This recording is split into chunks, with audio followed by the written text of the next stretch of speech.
शुका सारिखे पूर्ण वैराग्य जाचे, वसिष्ठा परिज्ञान योगेश्वराचे. कवी वाल्मिका सारिखा मान्य ऐसा, नमस्कार माझा सद्गुरु रामदासा. मला वाटते अंतरित्वा वसावे, तुझ्या दासबोधासी त्वा बोध व्हावे. अपत्या परी पाजवी प्रेम रसा, महाराज या सद्गुरु रामदासा. जय जय रघुवीर समर्थ. नमस्कार, मी नीला अभ्यंकर आणि 5व्या दशकावरती आज आपण थोडं चिंतन मनन करणार आहोत. आज एकादशी आहे, श्रावणातली पहिली एकादशी. आणि म्हणता म्हणता हा 5वा दशक संपला की आपलं 1/4 दासबोध सांगून झाल्यासारखं होईल. दासबोध म्हणजे समर्थांची वाङ्मयीन मूर्ती आहे आणि म्हणून एक प्रकारे आपण समर्थांचं आणि वाङ्मयीन पूजाच करत आहोत. तर पहिल्यांदा समर्थांना आपण नमस्कार करूया आणि ह्या 5व्या दशकाला सुरुवात करूया. 4था दशक जो होता तो फार गोड होता, भक्तीचा दशक होता. सगळ्यांना असं वाटतं की भक्ती खूप सोपी आहे, पण तुकारामांनी म्हटलं आहे सुळावरची पोळी आहे. भक्ती म्हणजे आपल्या लक्षात आलं असेल मागच्या वेळेला जो आपण अभ्यास केला तो, की 1 तास पूजा केली, एखादा ग्रंथ वाचून टाकला, एक 8-10 माळा केल्या म्हणजे भक्ती झाली असं नाही आहे. तर 24 तास आपण त्याच अनुसंधानामध्ये जसं आपण बोलतो तसं जीवन जो जगतो तो भक्त. सगळ्यांशी प्रेमाने वागायचं, ईर्ष्या, द्वेष, मत्सर हा सगळा सोडून द्यायचा आणि चराचरात तो भरला आहे आणि तो जो माझ्यात आहे तो समोरच्यात आहे हा भाव ठेवून 24 तास जीवन जगणं म्हणजे भक्ती आहे. हा सगळा आपण भाग मागच्या वेळेला पाहिला. दासबोधातील 5वा दशक हा अध्यात्मातील नवोदित साधकांसाठी अत्यंत महत्त्वाचा आहे, कारण अध्यात्माच्या अनेक संकल्पना ह्या दशकामध्ये समर्थांनी स्पष्ट केल्या आहेत. या दशकाचं नाव आहे मंत्राचा दशक.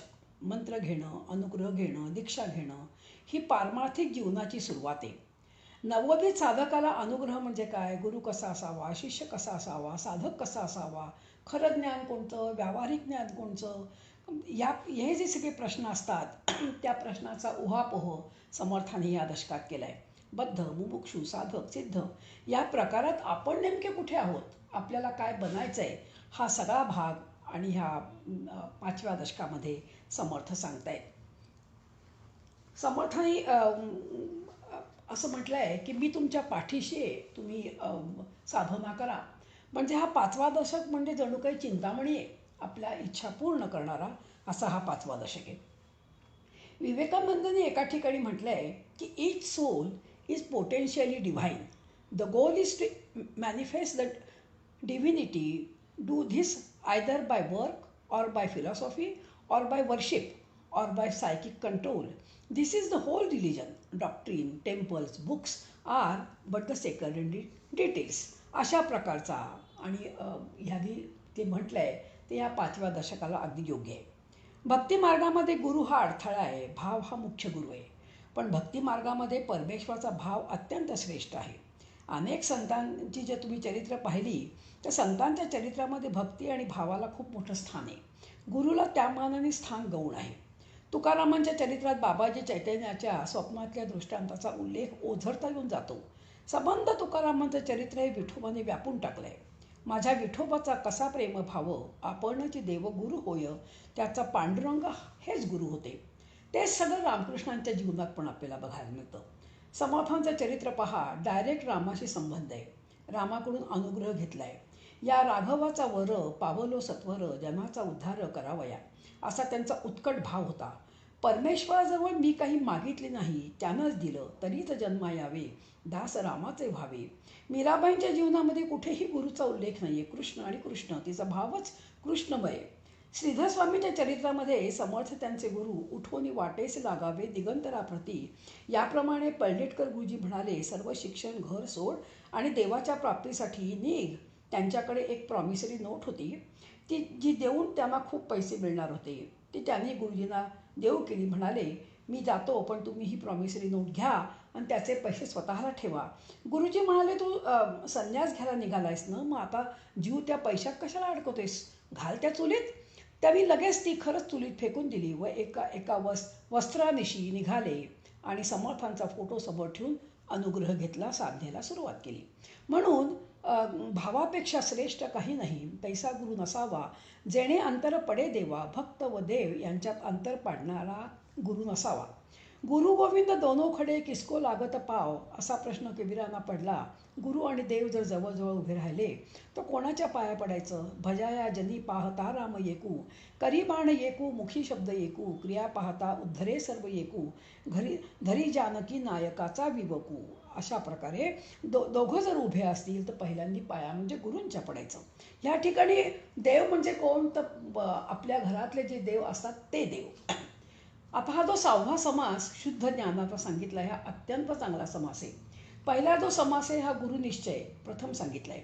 सद्गुरू विण जन्म निर्फळ, सद्गुरू विण दुःख सकळ, सद्गुरू विण तळमळ जाणार नाही. जन्माला आल्यानंतर परमार्थ मार्गामध्ये गुरुची अत्यंत आवश्यकता आहे. जगामध्ये गुरु शिष्य इतकं पवित्र नातं दुसरंच नाही. आपल्या व्यावहारिक जगामध्ये आपली आई वडील, पती पत्नी, आई मुलगा, मामा भाचा, काका पुतण्या अशी अनेक नाती प्रस्थापित होतात. पण आध्यात्मिक क्षेत्रामध्ये सद्गुरू आणि सत्शिष्य यांचं नातं जितकं पवित्र आहे तितकं पवित्र नातं जगाच्या पाठीवर दुसरं कोणचंही नाही. देव आणि भक्त याचे नाव इतकं सूक्ष्म पवित्र आहे असं कुठलंही नातं नाही. व्यवहारातल्या सगळ्या नात्यात देणं घेणं, व्यवहार, डॉमिनेशन सगळं आहे, पण या ठिकाणी फक्त प्रेम असं हे आध्यात्मिक क्षेत्रातलं गुरु शिष्यांचं नातं मोठं चांगलं दिव्य आहे. अशा प्रकारे म्हणजे राम आणि भरताला म्हणतोय की तू गादीवर बस, भरत म्हणतोय तू राम गादीवर बस. अशा प्रकारचं गुरु शिष्यांच्या नात्यामध्ये अशा प्रकारचं प्रेम आहे. पत्रकाराने अटलजींना विचारलं की आप में और आडवाणी में प्रधानमंत्री कौन बनेगा, इसी वास्ते संघर्ष है. ते म्हणाले हाँ बहुत बड़ा संघर्ष है, कौन बनेगा प्रधानमंत्री. पत्रकारांनी उत्सुकतेने विचारलं. अटलजी म्हणाले राम भरत के तरह ही हमारा संघर्ष है, वे मुझे बोलते हैं आप बनो और मैं बोलता हूँ नाही नाही आप बनो. अशा प्रकारचं देवभक्तांचं नातं जे आहे हे दोघंही एकमेकांना मोठं करतायत. गुरु शिष्यांच्या ज्या जोड्या आपल्या इथे आल्या आहेत ह्या जगाला तोड नाही. अद्भुत विलक्षण अशा ह्या जोड्या आहेत. समर्थ कल्याण स्वामी, विवेकानंद, आणखीन रामकृष्ण, ज्ञानेश्वर आणि निवृत्तीनाथ अशा ह्या जोड्या सुप्रसिद्ध आहेत. दोघांमध्ये फक्त भावात्मक नातं जेव्हा जमतं तेव्हाच गुरु शिष्यांचं नातं हे काय होतं तर 100% आणि शुद्ध होतं. अशा प्रकारे हा हे जे गुरु शिष्य आहेत, समर्थांनी या गुरु शिष्यांच्याबद्दल आणि खूप मोठं सांगितलं आहे. आपण जर अगदी गुरु शिष्यांचं नातं पाहिलं तर ज्ञानेश्वर माऊली आणि निवृत्तीनाथ, धाकटा भाऊ शिष्य आहे, थोरला भाऊ गुरु आहे, यांच्या नात्यामध्ये इतका गोडवा आहे की आपण स्वप्नातही त्यांची कल्पना करू शकणार नाही. आचार्योपासनाच्या 100 ओव्या 13व्या अध्यायातल्या ज्ञानेश्वर वाचा फार गोड आहेत. अद्भुत विलक्षण प्रेम दोघांचं एकमेकांवर आहे. अशा प्रकारचं गुरु शिष्यांचं नातं ह्या 5व्या अध्यायामध्ये 5व्या दशकामध्ये आणि आपल्याला समर्थ सांगतायत. खूप लोकांचं असं म्हणणं आहे की समर्थांनी आणि फक्त ब्राह्मणांचा कैवार घेतला आहे, पण असं नाही आहे. तुम्ही जर का दासबोधाचा अभ्यास केलात तर काही ओव्या समर्थांनी या ब्राह्मणांच्याबद्दल लिहिल्या आहेत, पण अनेक ठिकाणी ब्राह्मणांबद्दल कडक शब्दसुद्धा वापरलेत. अनाथांचा नाथ रे, त्याला कैसी जात रे, चोखा मेळ्या संगे जेवी दही दूध भात रे. म्हणून समर्थांबद्दल जो हा आक्षेप आहे हा सगळ्यांनी त्यांनी अभ्यास करावा आणि त्याप्रमाणे बोलावं. एकदा चाफळला द्वादशीला ब्राह्मण भोजन घालायचं समर्थांनी ठरवलं आणि ब्राह्मण कोणी काही आले नाहीत. ते सरळ गेले, महारवाड्यात गेले आणि 1000 दाम्पत्यांना बोलवलं, त्यांना जेवायला घातलं. हरिजनांना, ज्यांना हरिजन म्हटलं आहे गांधीजीने, त्यांना जेवायला बोलवलं. सगळ्यांना साडी चोळी दिली, सगळ्यांना पुरुषाला जानव धोतर उपरण दिली आणि सगळ्यांना साष्टांग नमस्कार घातला. म्हणजे नारायण असे विश्वी त्याची पूजा करत जावी, त्या कारणे तोष व्हावी कुणीतरी काया. अशा प्रकारे समर्थांनी आणि स्वतः नुसतं बोलले नाही आहेत तर करून दाखवलं आहे. सत्शिष्य आणि सद्गुरू सर्वसाधारणपणे लोकांना आणि चमत्कारांबद्दल खूप आवड असते. त्या चमत्कारांबद्दल सुद्धा समर्थांनी आणि ह्या गुरु शिष्याच्या संवादामध्ये चमत्कारापासून दूर राहा असं आपल्याला सांगितलं आहे. लक्षात ठेवा, आपण साधना करायला लागल्यावर आणि सिद्धी ह्या प्राप्त होतात, पण तो मोठा अडथळा आहे. काय आहे की भक्तिमार्गामध्ये गुरुची विशेष आवश्यकता नसते, पण ज्ञानमार्गामध्ये मात्र आपल्याला गुरु हा करावाच लागतो. जशी आई स्वयंपाक करते, मुलगा खाली खेळतोय आणि खेळत असताना मुलगा रडायला लागला की आई एक एक खेळणं टाकते आणि तो मुलगा त्या खेळण्यामध्ये दंग होतो. शेवटी तो मुलगा कंटाळतो आणि आईच्या नावाने जेव्हा मोठ्याने ओरडायला लागतो तेव्हा आई त्याला जवळ घेते. परमेश्वर हेच करतोय, सिद्धी टाकतोय म्हणजे आपल्याला सिद्धीमध्ये गुंतवतोय. म्हणून लक्षात ठेवा, जरा जरा आपण साधना करायला लागली की आपल्याला लक्षात येतं की आपण जे बोलू ते खरं व्हायला लागलंय किंवा आणखीन सिद्धी आपल्याला आढळतात, पण त्या सिद्धींच्या मागे जाऊ नका असं आपल्याला सांगतायत. आपल्याला ज्ञानेश्वरांनी पण हेच सांगितलं आहे, योग याग विधी येणे नव्हे सिद्धी, वायाची उपाधी दंभधर्म, फक्त दंभधर्म येतो आणि म्हणून तुम्ही सिद्धीच्या मागे लागू नका असं आपल्याला समर्थ आणि हात जोडून विनंती करतायत. गुरु शिष्यांचं जे नातं आहे त्याची चतुश्रुती समर्थांनी सांगितली आहे. सद्गुरू, सत्शिष्य, सत्शास्त्र आणि प्रत्यक्ष साधन या 4 गोष्टी एकत्रित आल्यावरच अध्यात्मविद्या खरी सुरू होते. पहिले जे गुरु असतात ते म्हणजे आपले शिक्षक आणि विद्यार्थी हे नातं सुरू होतं, पण जे दुसरे जे असतात ते सद्गुरू असतात आणि गुरुमुख श्रवण केल्यानंतर सद्गुरूंकडनं आपण अनुग्रह घ्यायचा असतो आणि त्याप्रमाणे आपण आपलं जीवन जगायचं असतं. गुरुज्ञानपैकी एकही जरी कमी असलं, समर्थ म्हणतायत, या चतुश्रुतीपैकी जरी एकही जरी कमी असलं तरी आपल्याला अध्यात्मविद्या येऊ शकत नाही. गुरु परात्पर, परमगुरु, परात्पर गुरु आणि गुरु, परमगुरु आणि परात्पर गुरु असं नातं पहिल्यांदा असतं आणि मग मात्र कसं होतं की जे आपल्याला अध्यात्मविद्या निर्माण देणारे ते गुरु आणि अध्यात्मविद्या घेणारा तो सत्शिष्य, अशा प्रकारचं नातं सुरू होतं. जर का आपल्याला समजा समर्थाने आपल्याला जागं केलं आहे, इतकं सांगतायत समर्थ की आज तुम्ही समाजात जर पाहिलं तर गुरुच्या मागे शिष्य लागलेले असतात. एकदा गुरु करून टाकला म्हणजे काम झालं, अशा प्रकारची वृत्ती असते आणि गुरुसुद्धा ह्या अशाच लोकांच्या शोधात असतात. जे गुरु साधना करून घेत नाहीत, जे गुरु मंत्रतंत्र देत नाहीत, जे गुरु तुम्हाला तुमच्या मनाप्रमाणे वागायला लावतात, तुमच्या पैशाकडे बघून जे तुम्हाला जवळ करतात, असे अडक्याचे 3 जरी गुरु मिळाले तरी त्याजावेत असं समर्थांनी स्पष्टपणे सांगितलं आहे. आणि म्हणून आपल्याला पातंजलींनी किंवा अनेक संतांनी हेच सांगितलं आहे की जर का तुम्हाला गुरु नाहीच भेटले किंवा तुम्हाला गुरुमध्ये गुरुत्व नाही आढळलं तर सरळ आपण काय करावं, तर सज्जनगणाच्या समाधीपासून किंवा गोंदवलेकर महाराजांच्या समाधीपासून किंवा आळंदीला जाऊन आणि आपण सरळ त्यांचा अनुग्रह घ्यावा. त्याचं कारण असं की जे अवतारी पुरुष आहेत ते अवतारी संत मृत्यूनंतरही काम करत असतात, म्हणून ह्यांच्याकडनं आपण अनुग्रह घ्यावा आणि आपण आपलं जीवन सुरू करावं. खरं म्हणजे हा जो सत्शिष्यांचा समास आहे तिसरा, हा ह्या ठिकाणी 104 ओव्या आहेत. म्हणजे समर्थांनी एक सेंचुरीज मारली आहे. सत्शिष्य म्हटलं, सत्शिष्याचे लक्षण काय की सद्गुरू वचनी विश्वासपूर्ण, अनन्य भावे शरण त्यासीच असावे. हा जो सत्शिष्य असतो, हा सत्शिष्यांचा समास एवढा मोठा लिहायचं कारण समर्थांचं असं आहे. आपण काय करतो की आपण एकदा गुरु करून टाकला की आपण मोकळे, पण समर्थ म्हणतायत तू जे 104 ओव्या तुला सांगितल्या आहेत त्या 104 ओव्यांचा अभ्यास कर आणि त्या सत्शिष्यांच्या लक्षणं आपल्या अंगी आणायचा प्रयत्न कर. अगदी महत्त्वाचे 5 मी तुम्हाला गोष्टी सांगते. सत्शिष्याकडे काय असावं, तर दृश्याची अनासक्ती असावी, मनाचा मोठेपणा असावा, म्हणजे व्यापक मन पाहिजे, लीनता असावी, सद्गुरूवरती निर्व्याज आणि निष्ठ अशी निष्ठा असावी आणि उपासना काही झाली तरी सोडू नये. अशा प्रकारे सत्शिष्यांकडे हे पंचप्राण जर तुम्ही आवश्यक असेल आणि त्याप्रमाणे जर का तुम्ही नित्य श्रवण करत असाल तर तुम्हाला सद्गुरू आपोआप भेटतात. सद्गुरू मिळावेत म्हणून त्याच्या मागे जाऊ नका असे आपल्याला समर्थ सांगतायत. म्हणून हे झाले 5 समास. 5व्या समासामध्ये जो समर्थाने जो समास लिहिला आहे तो मोठा मजेशीर आहे. काय वाटतं लोकांना की मी अनेक कला आहेत, म्हणजे 64 कला आहेत, त्या कलेमध्ये जो निपुण असतो त्याला वाटतं मी हुशार. कोणी गाण्यात हुशार असतं, कोणी नृत्यामध्ये हुशार असतं, तर कोणी वक्तृत्वामध्ये हुशार असतं, कोणाचं पेंटिंग खूप चांगलं असतं, कोणी PhD डबल मिळवलेली असते. अशा प्रकारे ह्या सगळ्या ज्या कला आहेत, बहुधा ज्ञान म्हणून त्यांनी लिहिलं आहे, पाचवा दशक आणि सहावा समास. हा जो बहुज्ञान ज्ञान मिळाल्यानंतर लोकांना वाटतं की मी तर खूप ज्ञानी आहे. समर्थ म्हणतायत की हे जे ज्ञान आहे हे पोटभरू ज्ञान आहे, ह्यानी तुला भगवंत भेटणार नाही आहे. मग आता म्लानवदनानी शिष्य विचारतोय की मग खरं ज्ञान कोणचं? तर मी जे मिळवलं, जसं आज आपण खूपदा ऐकतो की 50 मार्काचा मला समर्थ होता बी एला, आणि 60 मार्काचा मला ज्ञानेश्वर होता ह्याला एम एला, आणि मग मी पी एच डी केली समर्थांच्या. हे सगळं जरी तुम्ही केलं तरी त्यांनी तुम्हाला समर्थांचा अभ्यास जरी केलात तरी तुम्हाला खरं ज्ञान मिळणार नाही. आणि म्हणून खरं ज्ञान काय आहे हे सांगण्याकरता समर्थांनी पाचवा दशक आणि सहावा समास, अत्यंत सुंदर समास आहे हा, मध्ये मध्ये वाचावा. कारण काय, हा चिंतामणीसारखा आहे बरं का. आणि म्हणून हा समास वाचावा. ऐक ज्ञानाचे लक्षणं, ज्ञान म्हणजे आत्मज्ञान. पहावे आपणासी आपण या नाव ज्ञान. मुख्य देवास जाणावे, सत्य स्वरूप ओळखावे, नित्य अनित्य विचारावे, या नाव ज्ञान.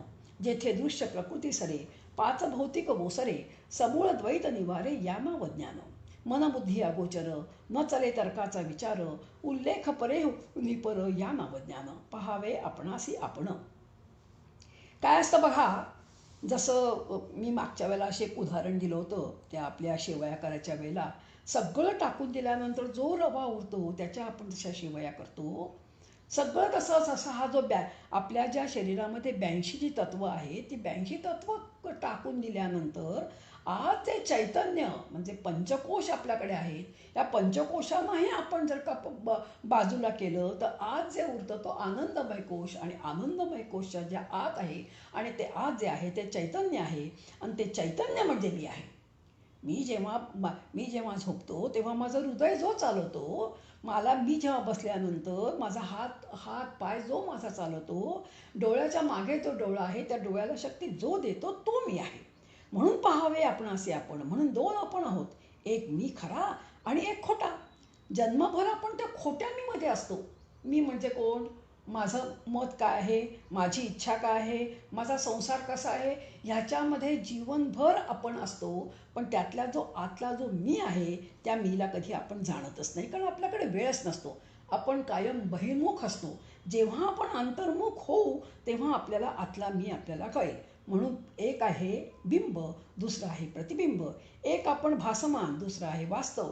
एक आहे आपण अभिव्यक्ती, पण परिवर्तनशील. दुसरा आपण जो होतो अधिष्ठान असून अपरिवर्तनशील. त्यातला खरा मी कोण हे ओळखणं म्हणजे खरा परमार्थ आहे. त्याच्याकरता एक गोष्ट सांगते. रामकृष्ण परमहंस नेहमी एक गोष्ट सांगायचे. एक सिव्हीण होती आणि गर्भीण होती. ती फिरत फिरत जाताना, आणि तिला लहान पिल्लू होतं, पण सिव्हीण मरून जाते. आता ते छोटंसं सिंहाचं पिल्लू पाहून तिथून एक गुराखी जात असतो. त्याला ते पिल्लू आवडतं, बिचारा एकटा आहे म्हणून त्याला ते आपल्या कळपाबरोबर आपल्या घरी आणतात. आता ते सगळं शेळ्या आणि मेंढ्यांबरोबर जात असल्यामुळे ते जे सिंहाचे पिल्लू आहे त्याला वाटतं आपण पण ह्यांच्यापैकीच आहोत, आणि म्हणून ते पण दूर धावतं, ते पण बॅ ओरडतं. त्याला खरा मी कोण हे कळलेलंच नाही आहे. आणि एक दिवशी काय जातं की एका मोठ्याने आवाज सिंहाचा ऐकू येतो. ती डरकाळी ऐकल्याबरोबर सगळ्या शेळ्या पळायला लागतात, असं हे पिल्लू पण पळायला लागतं. जेव्हा सिंह त्या पिल्लाला बघतो तेव्हा त्याची म्हणजे मान धरतो आणि त्याला पकडत आणतो आणि म्हणतो, वेड्या तू कोण आहेस, कधी ओळखलंस का? अरे ऐक शिशा, येथेच आहे वर्म, स्वये तुझी आहेस ही ब्रह्म. आणि म्हणून त्याला त्या सिंहाने त्या पाण्यामध्ये आणलं, त्याचं डोकं त्या पाण्यात दाखवलं. तेव्हा त्याच्या लक्षात आलं की हा जसा सिंह आहे तसाच मी आहे. हा मोठ्याने ओरडला. तो म्हणतो तू पण ओरडून बघ. मग त्यालाही ओरडता आलं, आणि मग लक्षात आलं अरे मी पण सिंह आहे. संत आपल्याला हे सांगतायत की पुन्हा पुन्हा जन्माला येत आहेत, मानगूट पकडतायत, आपल्याला आरशापाशी नेत आहेत, आणि त्या आरशाचं नाव म्हणजे दासबोध, ज्ञानेश्वरी, उपनिषद, गीता. संत म्हणतात अरे तू त्या आरशात बघ, तू ब्रह्मस्वरूप आहे. संकोचोनी काया झालासे लहान, घेया पोषण ब्रह्मांडाचे.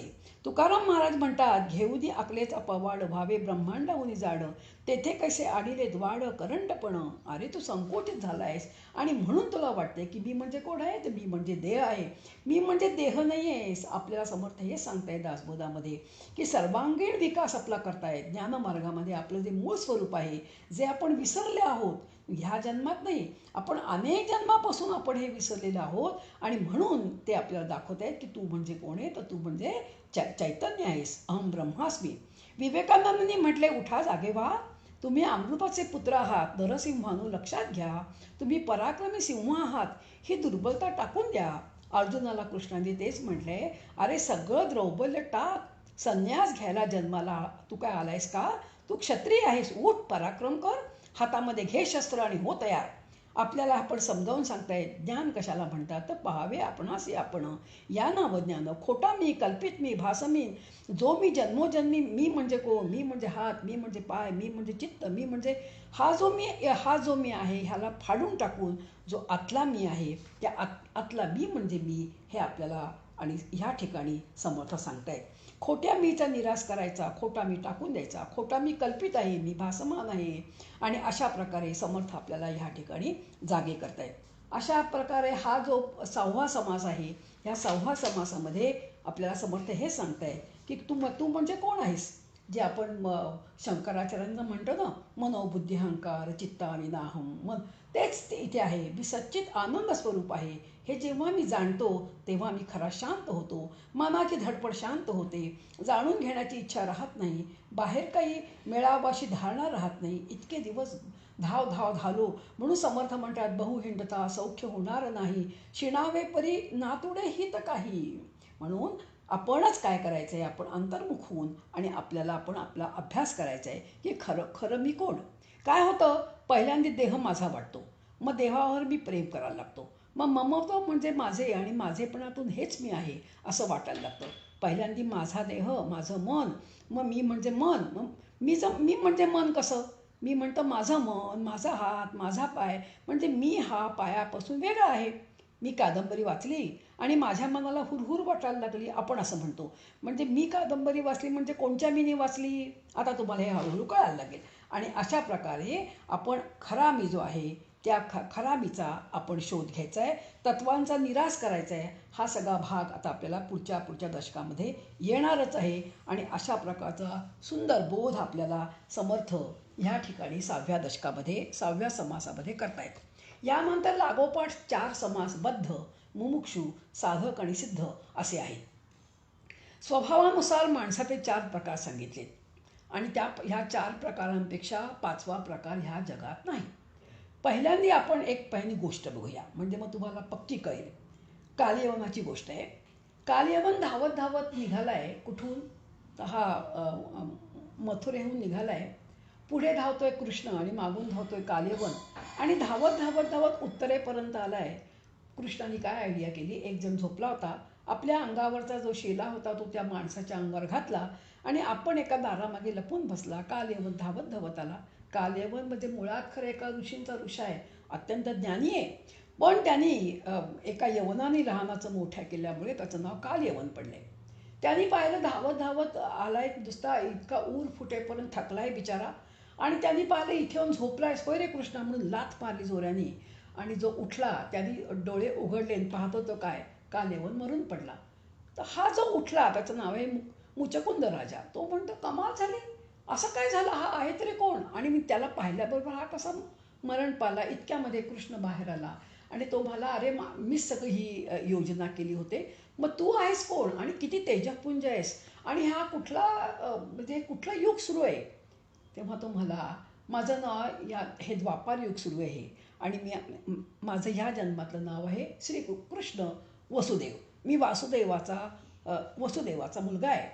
आणि मी म्हणजे हा जो मेला आहे हा कालयवन, ह्यांनी अनेक वर्ष आणि तपश्चर्या केली आणि तपश्चर्या करून काय मागितलं, तर त्यांनी मागितलं की मला मृत्यू येता कामा नये. मला अगदी सुदर्शन चक्राने काय भगवंताकडून सुद्धा मृत्यू येता कामा नये, पण अमरत्व फक्त भगवंताकडे असतं. म्हणून त्याला सांगितलं, झोपलेल्या माणसाला तू उठवशील लाथ मारून आणि तो जेव्हा तुझ्याकडे बघेल त्याच्याकडून तुला मृत्यू येईल, हे सगळं मला माहिती असल्यामुळे मी ही योजना केली. मी तुझ्यावर खुश झालो. तू आता हे मुचकुंद राजा, तू माझ्याकडे, मी तुला वर देतो, तुला जे हवं ते माग. मग मुचकुंद राजाला आठवण होते की मी ज्या देशाचा राजा होतो तेव्हा एकदा मी लढाईला म्हणून मदत करायला देवासुरांच्या बरोबर देवांकडनं लढलो, अनेक वर्ष लढलो, मी थकलो आणि सगळ्या राक्षसांना निपात केला. सगळे देव प्रसन्न झाले. वर माग. मी काय वर मागितला, तर मी वर मागितला की मला झोप द्या आणि म्हणून मी तेव्हापासून झोपलोय. म्हणजे मी मागितला तो रजोगुण आणि तमोगुण मागितला, त्यामुळे मी वेडेपणा केला. मी खरं सांगू का, मी अनेक यज्ञ केले, मी अनेक पुण्यकर्म केली, पण मी कशाकरता केली? तर पुढच्या जन्मी मला सम्राट व्हायचं होतं. म्हणजे कशाचं? तर पूर्ण पृथ्वीचं. आणि म्हणून मी सगळे यज्ञ केले. मग तू आता मला वर माग म्हणतोयस, आणि वर मागून मला तू आता बद्ध अवस्थेमध्येच पुन्हा ढकलणार आहेस. कारण कृष्ण म्हणाला की तुझं राज्य गेलं, तुझी बायको गेली, तुझं सगळंच गेलं, तुझं ऐश्वर गेलं, तुला गेलेलं ऐश्वर मी परत देतो. आणि तेव्हा तो म्हणतोय की मला आता ह्यातलं काही नको, मी वेडेपणाने या बद्धपणामध्ये अडकलो, आता मला द्यायचं असेल तर फक्त एकच दे, आणि ते म्हणजे तुझं दुर्मिळ प्रेम. आता मला तू मला हवायस, आता मला ह्या जगात काही नको. ही झाली बद्धाची आणि मुमुक्षाची लक्षणं. हा जो बद्ध असतो ना, हा वासनेने बांधला जातोय. हा वासनेने बांधलेला आहे, पण हेच त्याला कळत नाही. फ्रेंच रिव्होल्युशन झालं आणि फ्रेंच लोक जिंकले, आणि म्हणून त्यांनी काय सांगितलं की जे सगळे तुरुंगामध्ये कैदी आहेत त्यांना सोडून दिलं. 8-10 दिवसांनी ते कैदी परत आले आणि ते म्हणाले आम्हाला परत तुरुंगातच टाका, कारण आम्हाला ते इतकं ते तुरुंगातलं जीवन आवडलंय. कुठे बाहेर करा आणि कामं करा, असं आपलं जीवन आहे. आपण ह्या बद्ध अवस्थेमध्ये असतो तेव्हा आपल्याला असं वाटतं की मी हुशार, मी शहाणा, मी कर्तबगार, सगळं मी करतोय, मी घर बांधलं, मी 2 गाड्या घेतल्या, मी आणि माझं, आणि ह्याच्या उपर भगवंत म्हणून कोणी आहे हे त्याला कधी पटतच नाही. तीर्थयात्रा नाही, दानपुण्य नाही, भक्ती कधी केलीच नाही, मंत्रपूजा जपध्यान तर खूप दार आहे, सर्वही द्रव्यदारा, कामिनी कांचनामध्ये व्यग्र आहे. अशा एकूण 50 ओव्यांचा हा समास समर्थांनी बहु ह्या विशेषणाने आणि 22 ते 35 विशद केला आहे. म्हणजे बद्ध जो असतो त्या बद्धाला आपलं जीवन आवडतं, माझा मी कर्तबगार, हे सगळं मी केलंय. पण जेव्हा कधीतरी एखाद वेळेला त्याला एखादा फटका बसतो, किंवा जेव्हा त्याला एखादं काहीतरी कामावरती चांगले विचार येतात, तेव्हा त्याच्या लक्षात येलं, अरे हे माझं जीवन मी किती वेड्यासारखं जगलो, मी अगदी वेड्यासारखा बद्धपणाने जगलो. आणि मध्ये दुसरी अवस्था आहे ती म्हणजे मुमुक्षुची. जसं त्या कालयवनाला ह्या मुचकुंद राजाला वाटलं की माझं मागचं जीवन जे आहे ते मला नको आहे, आणि म्हणून त्यांनी त्या देवाकडे काय मागितलं, तर मला तुमचं भक्ती द्या. अशाच प्रकारे हा बद्धाला सुद्धा वाटतं. सर्वसाधारणपणे जगात जर आपण पाहिलं तर 90% लोक हे बद्ध असतात. त्यातल्या काही लोकांना मुमुक्षू व्हावं असं वाटतं. बरं, हे मुमुक्षुत्व स्वतः 3 प्रकारचं आहे. एक जे आहे ते मंद, दुसरं आहे मध्यम, तिसरं आहे तीव्र. मंद जे आहे त्या कुठेतरी स्मशान वैराग्य येतं, कुठेतरी काहीतरी ऐकतं म्हणून असं वाटतं आपण देवाचे काही करावं, पण ते कशा स्वतःच्या स्वार्थाकरता करावं. मध्यम जो असा तो थोडा बरा, पण तीव्र जो असतो ना, तो मात्र जो उठतो, घरदार सोडतो आणि साधक आणि सिद्ध बनेपर्यंत परत येतच नाही. स्वाती नक्षत्रातलं पाणी त्या शिंपल्यात पडल्यानंतर तो शिंपला जमिनीच्या समुद्राच्या तळाशी जातो, आणि तळाशी जाऊन एक सुंदर मोती बनून मगच वर येतो. असा हा तीव्र मुमुक्ष असतो. ह्याचं जर सुंदर उदाहरण असेल तर म्हणजे विवेकानंद. एकदा त्यांना लक्षात आलं की आपण इतके शिकले सवरलेले आहोत, आपण ज्ञानी आहोत, पण हा जो अज्ञानी आहे, हा जो कधी शिकलाच नाही, आपला गुरु म्हणजे रामकृष्ण परमहंस, त्यांच्याकडनं त्यांनी भक्ती घेतली आणि ते काय झाले, उत्तम साधक झाले, सिद्ध झाले. हा झाला मुमुक्ष. म्हणजे ह्यांनी जे म्हटले शंकराचार्यांच्या मते 3 गोष्टी बघा दुर्लभ आहेत. एक म्हणजे मनुष्यत्व. 84 लक्ष योनीनंतर आपल्याला हा मनुष्यदेह मिळतो, आणि ह्या मनुष्यदेहानंतर पुढचा जन्म मनुष्याचा मिळेल हे काही नक्की नसतं. त्याच्यानंतर जर का त्याला समजा मुमुक्षत्व आलं तर त्याच्यासारखा भाग्यवान तो. पण मुमुक्षत्वापासून जर आपल्याला साधक बनायचं असेल तर लक्षात ठेवा, महापुरुषांचा सहवास झाला पाहिजे आपल्याला, नंतर काही ग्रंथांचा अभ्यास झाला पाहिजे, तरच तुम्हाला साधकत्व येतं. म्हणून बळेची अवघा त्याग कीजे, म्हणून साधक बोलीजे, असं समर्थ म्हणतायत.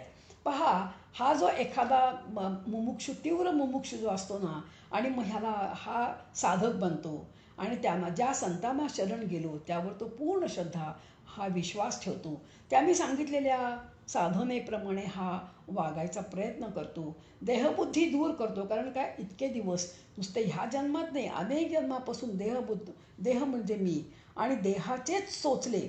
हे पहा, समर्थ काय म्हणतात, नरदेह हा दुर्मिळ आहे. पहिला दशक 10व्या समासामध्ये नरदेहाबद्दल खूप समर्थाने सांगितलंय.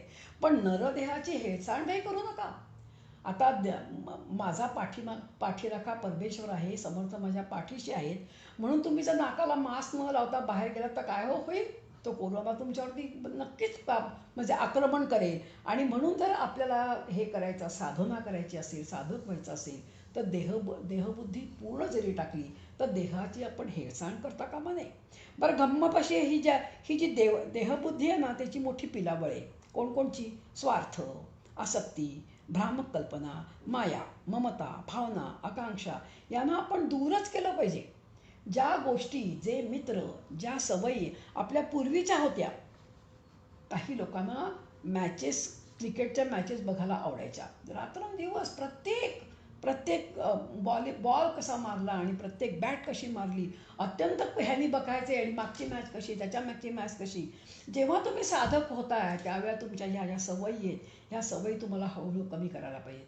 तुम्हाला भिशी फार आवडायची, तुम्हाला पत्ते खेळायला खूप आवडायचे, पण आता हळूहळू त्यातलं मन आपण काढून आणि आपला थोडासा त्याग केल्याशिवाय आपल्याला भगवंताकडे जाता येणार नाही. या सगळ्या त्यागाचं महत्त्व आणि या साधकावस्थेमध्ये समर्थाने खूप लिहिलं आहे.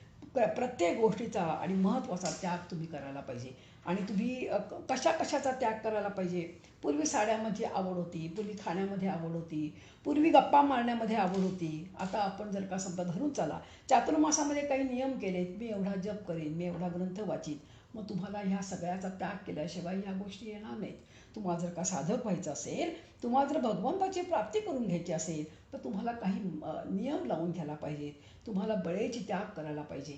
पहिल्यापर्यंत श्रवण करायला आवडत नाही, पहिल्यांदा श्रवणाला बैठक तयार होत नाही, पण ती तुम्हाला बळेची करावी लागेल. पहिल्यांदी जेव्हा तुम्ही दासबोधाला माझ्याकडे वाचायला यायच्या, पारायणाला यायच्या, तेव्हा काही लोकांना कंटाळा यायचा. पण आता गेले 15-16 वर्ष 2-2 तास तुम्ही बसताय. नुसतं बसत नाही, आता तुम्ही पूर्णपणे दासबोध तो ऐकताय. आता एवढंच नाही तर समर्थ आपल्याला हात धरून प्रत्येक दशकाचा अर्थ सांगतायत. आणि हे जे बसण्याची जी ही ताकद आहे ती आपल्याला समर्थ देत आहेत. म्हणून बळेची अवघा त्याग कीजे असं समर्थ म्हणतायत. तर तुम्ही हे असं समजा काम केलं तरच तुमच्याकडे साधकत्व होईल. गंमत अशी आहे, साधकाचे सगळे गुण आपण वाचले की त्याप्रमाणे आपण वागायला लागतो. थोडं थोडं काय करावं, आपण इतर जे साधक असतात त्यांनी साधना कशी केली ह्याचं थोडं आपण चिंतन मनन करावं. म्हणजे मग आपल्याला काय होते, आपल्याला उपरती येते. आणि त्याप्रमाणे साधक करत असताना अनेक वेळा काय होतं, कारण बाहेर भूलभुलैया फार आहे आणि माणूस पण त्याच्यामध्ये अडकतो. आणि त्याच्यामध्ये अडकल्यानंतर आपली कटीपतंग होते. पतंग उंच उंच उडायला लागलाय, साधक उंच उंच जातोय, त्याला लहान लहान सिद्धी यायला लागल्या आहेत, त्याला आता हा जो गोष्ट आहे ही आवडायला लागली आहे. परंतु समजा आपल्याला खूप नाटक खूप छान आहे, चला मग नाटक करा. आणि मग आपल्याला वाटतं काय एक दिवशी आपण साधना केली नाही, काय हरकत आहे, मग तो कटी पतंग होतो, पतंग खाली पडतो. आणि आपण जी इतके दिवस 30 दिवस केलेली साधना आहे ती काय होते, ती उद्ध्वस्त होते. आणि म्हणून साधकांनी रात्रंदिना आम्हा युद्धाचा प्रसंग आहे जे तुकाराम महाराज म्हणतायत ते ह्याच्यासाठीच म्हणतायत. म्हणून स्वार्थ, आसक्ती ह्या ज्या गोष्टी आहेत ह्या हळूहळू आपण कमी करायला पाहिजे. आणि अशा प्रकारे साधकांनी काय करायचं आहे, तर साधकांनी डोळ्यात तेल घालून आणि साधना करायची. कारण काय की ही साधना आपण जी केली आहे ना तीच आपल्याबरोबर येणार आहे. आणि मग सिद्धावस्था आहे. सिद्धावस्था म्हणजे बघा, एखादा जसा आम्ही अमरनाथला जायला निघालो, आम्ही 104 लोकांनी सुरुवात केली चालायला. त्याच्यापैकी आम्ही 5-6च लोक गेलो. कारण काय, भूलभुलैयामध्ये लोक अडकले ना. अहो, ते काश्मीर जवळ असल्यामुळे किती प्रकारचे कपडे होते, किती प्रकारच्या शाली होत्या, अक्रोड बदाम विकायला होते. त्याच्यानंतर खाण्यापिण्याच्या अनेक वस्तू होत्या, त्याच्यानंतर मरणाची भीती होती, त्याच्यानंतर अत्यंत कष्ट होते. ते करून तुम्ही त्या अमरनाथला पोचेपर्यंत वेळ लागत होता. अशा प्रकारे ह्या सगळ्या चालणीतून गेल्यानंतर मग आपल्याला कुठे जायचं आहे, तर आपल्याला सिद्धावस्थाला जायचं आहे. सिद्धावस्था म्हणून गीतेमध्ये म्हटले सहस्रेषु, हजारामध्ये एखादा सिद्ध अवस्थेला पोचतो. आपल्याला सिद्धाच्या अवस्थेपर्यंत पोचायचं आहे, आपल्याला सिद्ध व्हायचं आहे. सिद्ध व्हायचं म्हणजे काय, त्रिगुणातीत, वर्णनातीत असं आपल्याला व्हायचं आहे. आणि आपण भगवंताला रोज प्रार्थना तीच करायची. काशी सदावे नित्य वदावे म्हणतात ना. त्यामुळे आपण त्यांच्या गोष्टी ऐकायच्या, त्यांच्याप्रमाणे जीवन जगायचं, तर आपल्याला सिद्धावस्था प्राप्त होते. एक छोटीशी गोष्ट सांगते आणि आजचं आपलं कथन मी संपवते. एका डोंगरावरती, उंच डोंगरावरती अनेक संत राहत होते. एक दिवशी काय झालं, रात्रीची वेळ आहे, नीट दिसत पण नव्हतं आणि एक चोर चोरी करायला आला. तेव्हा कोण आला आहे म्हणून त्या आश्रमामध्ये हातामध्ये आणि एक छोटीशी पणती घेऊन ते संत गेले. बघतो तो एक चोर आलेला पाहिला.